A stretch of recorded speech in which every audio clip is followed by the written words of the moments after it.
Udah.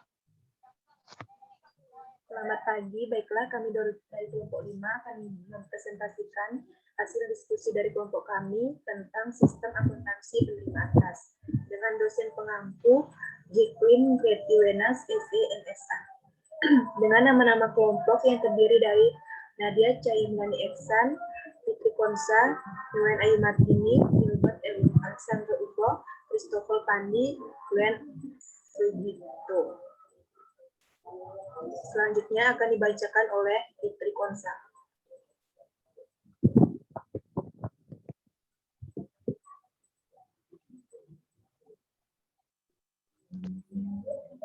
Baiklah. Yang pertama, siklus akuntansi penerimaan kas. Serangkaian kegiatan bisnis yang terjadi secara berulang dan kegiatan pengelolaan informasi yang berhubungan dengan penyerahan barang dan jasa kepada pelanggan dan penerimaan pembayaran kas dari penyerahan barang dan jasa tersebut. Kas mempunyai sifat mudah untuk dipindah tangankan dan tidak dapat dibuktikan kepemilikannya, sehingga kas sangat mudah untuk digelapkan dan dimanipulasi. Keadaan ini tentunya akan mendorong perusahaan untuk melakukan pengendalian terhadap kas dan penataan sistem akuntansi yang baik dalam hal penerimaan maupun pengeluaran kas.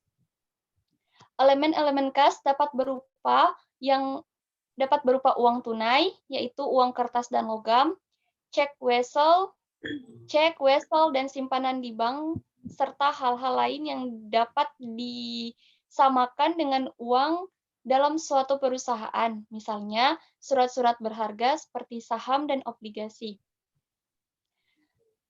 Kas juga merupakan aktiva perusahaan yang sangat mudah untuk membiayai kegiatan suatu perusahaan. Di samping itu, kas merupakan salah satu unsur modal kerja yang paling tinggi tingkat likuiditasnya. Semakin besar jumlah kas yang dimiliki suatu perusahaan, maka semakin tinggi pula tingkat likuiditasnya. Untuk itu, perlu adanya pengelolaan yang baik. Sistem akuntansi penerimaan kas adalah suatu sistem yang dibuat untuk menangani transaksi penerimaan kas, baik dari penjualan tunai maupun piutang yang siap digunakan untuk kegiatan umum perusahaan.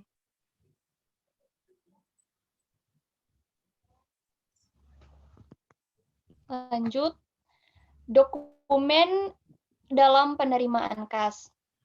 Dokumen yang digunakan dalam sistem penerimaan kas dari piutang adalah sebagai berikut. Yang pertama, surat pemberitahuan. Dokumen ini dibuat oleh debitur untuk memberitahu maksud pembayaran yang dilakukannya. Surat pemberitahuan ini biasanya berupa tembusan bukti kas keluar yang dibuat oleh debitur yang diserahkan dengan cek yang dikirimkan oleh debitur melalui penagih perusahaan. Bagi perusahaan yang menerima kas dari piutang, surat pemberitahuan ini digunakan sebagai dokumen sumber dalam pencatatan berkurangnya piutang di dalam kartu piutang.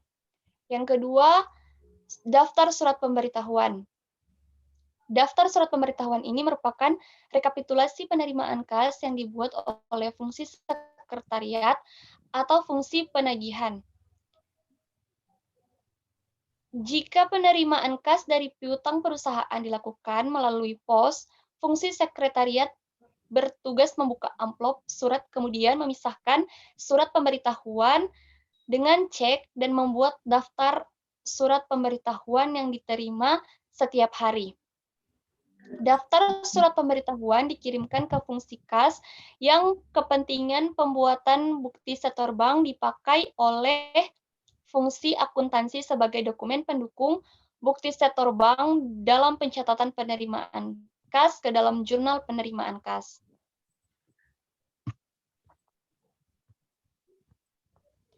Lanjut.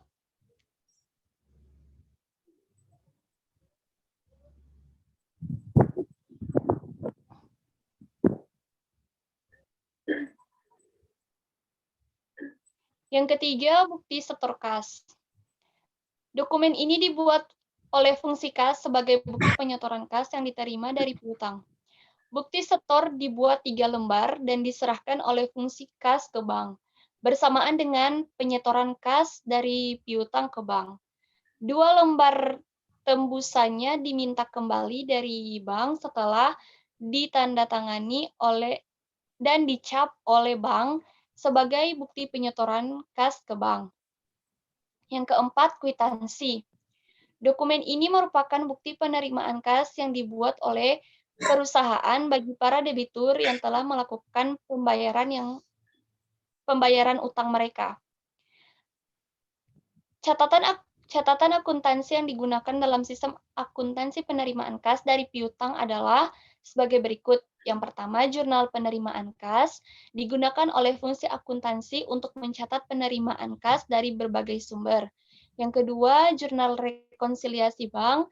Dalam sistem penerimaan kas, jurnal ini digunakan untuk mencocokkan antara catatan perusahaan dengan catatan bank. Yang ketiga, kartu piutang dalam transaksi penerimaan kas dari piutang kartu piutang yang digunakan oleh fungsi akuntansi untuk mencatat berkurang atau bertambah piutang perusahaan atau besarnya piutang yang dimiliki perusahaan. Selanjutnya akan dibacakan oleh teman saya. Selanjutnya, flowchart penerimaan kas dari piutang. Yang pertama, yaitu pelanggan.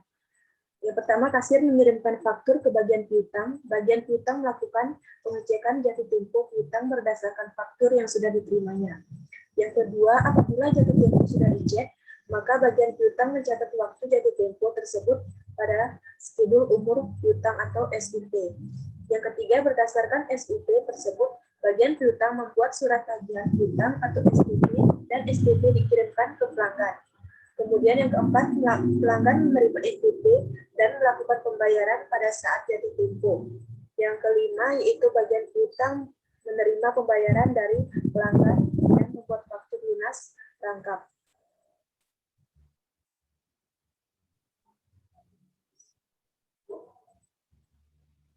Kemudian, penerimaan kas dari penjualan tunai.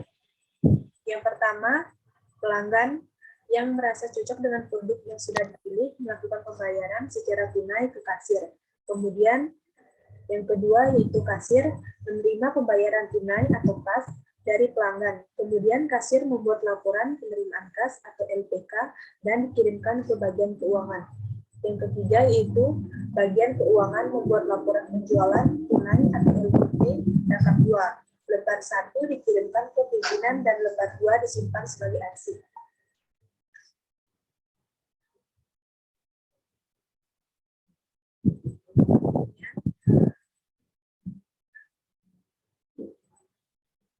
Kemudian SOP prosedur penerimaan kas.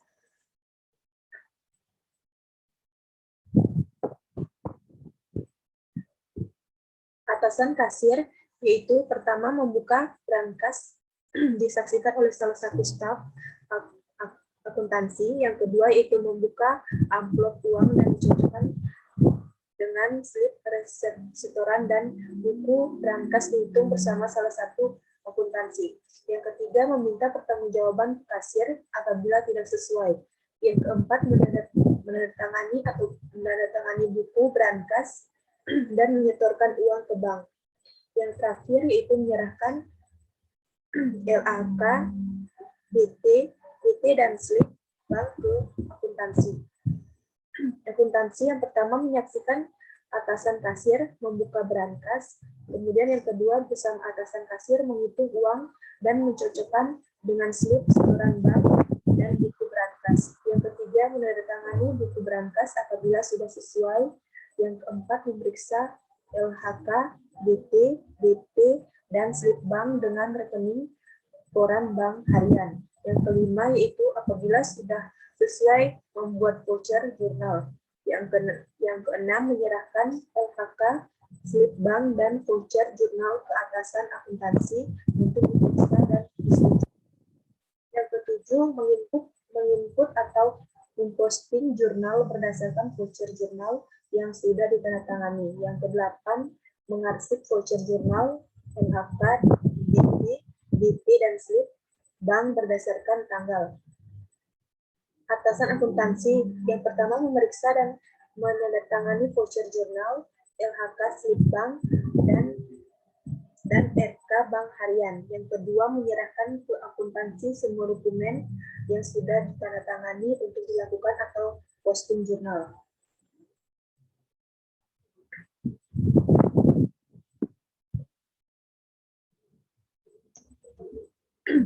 Kemudian pengendalian internal dalam penerimaan kas.